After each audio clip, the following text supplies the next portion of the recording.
The average pastoral tenure in the U.S. is 4 to 7 years for pastor. Yeah. I looked up your denomination. It's a little bit longer than that. Yep. I looked up my denomination. It's even longer. Yeah, exactly. Because Calvary Chapel, we just started. We just started new church and then stay until we die. Yep. And then give it to our son. Yeah. I'll edit that out. Oh, gosh.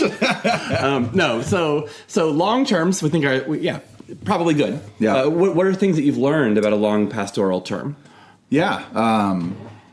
And I have that, the Calvary Chapel background too. So it's like, I always look highly upon Pastor Chuck.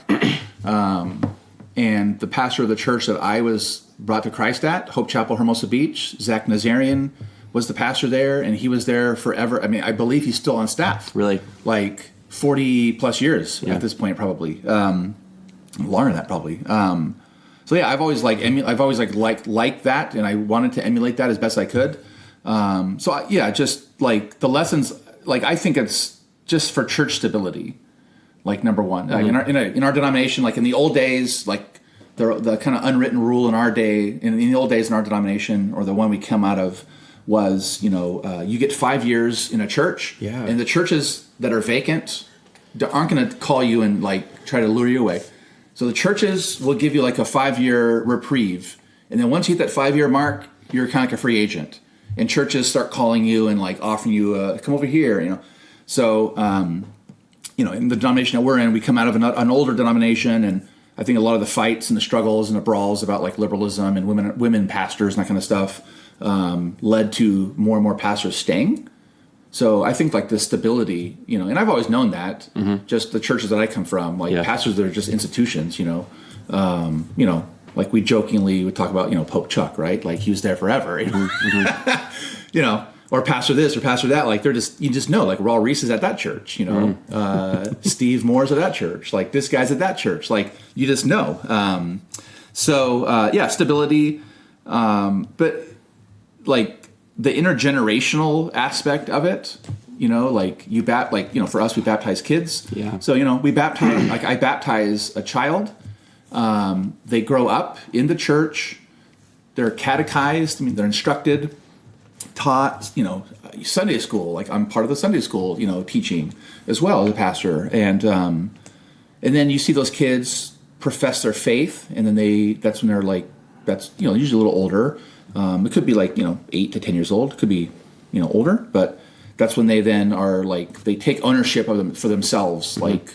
They profess their own faith. It's not their parents' faith or grandparents' faith, the church's faith, it's theirs. And then they go off to college, they get married, you do the wedding, the premarital, the wedding, or at least you get invited to be part of it if they moved away. And then they have kids. So it's and then you are there at the hospital, then you bury people, right? So just that whole life of being a human being and being a believer, you, a pastor, are not immune from that. Yeah. Yeah. So I think when you can pop around from church to church, it can. I don't know. I've never done it. So it just looks to me like you could use that as an easy out.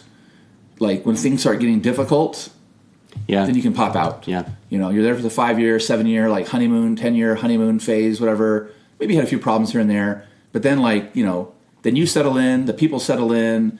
There's marital infidelities. There's big sins.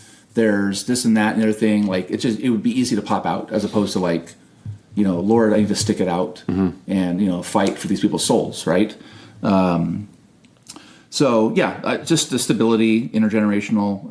I don't know. I'm sure you've probably learned this lesson too, but again, another advice I was given a long time ago that I just passed off to my latest intern was, you don't have to say everything every time. Oh, okay. If you're in a church. Yeah. Every sermon, when you're, at least for me, I always felt man, I've got to get the entire Bible into every sermon and all the theological topics under the heavens. Yes. I've got to shoehorn all that into this message. Yeah. And then, going to the Alistair Roberts, episode, then sermons get 50, 60 minutes.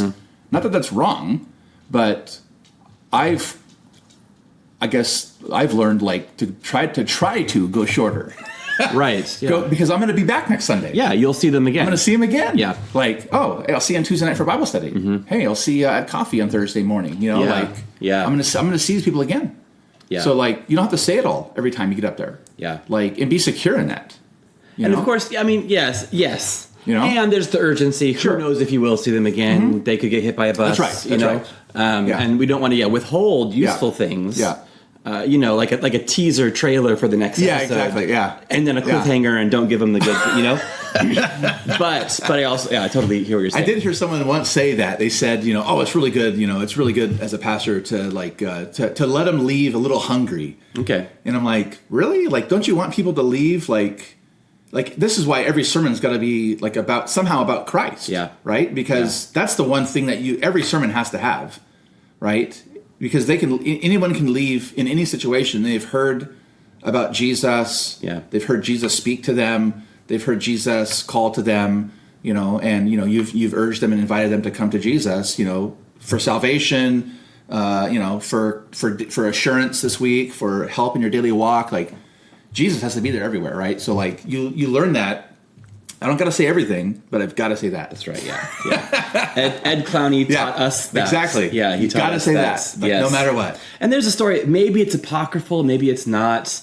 For the urgency piece, though. Yeah. Somebody was talking. Some big preacher, big evangelistic crusade in Chicago on like the night of the Chicago fire. Oh, wow. Have you heard this? No. He kind of, I guess he was doing the kind of law gospel thing, but he was doing like night 1 law. Oh, yeah. Come back for night 2 for gospel. And there was no night 2. And there was no night 2. And and so again, it's like too good of a story. I'm always suspicious about those stories that are like too tidy. A bit too nice. Yeah. But he kind of like convicted everyone of sin, presented the law, and then please come back tomorrow night. But then there was no tomorrow night. Yeah, exactly. Tomorrow night. So yikes. Yeah. That's and maybe we're the worst people to talk, like, because I'm later this year I'm coming on my 20-year anniversary, and I've never been a pastor of any other church. Neither have you, right? Yeah, same here. Yeah, I've been here the whole time. Yeah, so like, I don't really know what it's like. So I'm imagining, wouldn't it be nice to start over? But maybe people are listening to this and they're in denominations that do that, and they're like shouting at the podcast, being like, "No, it's good because of this and this and this." But we don't know what that's like. Sure, but there's advantages to law and obedience in the same location. I think so.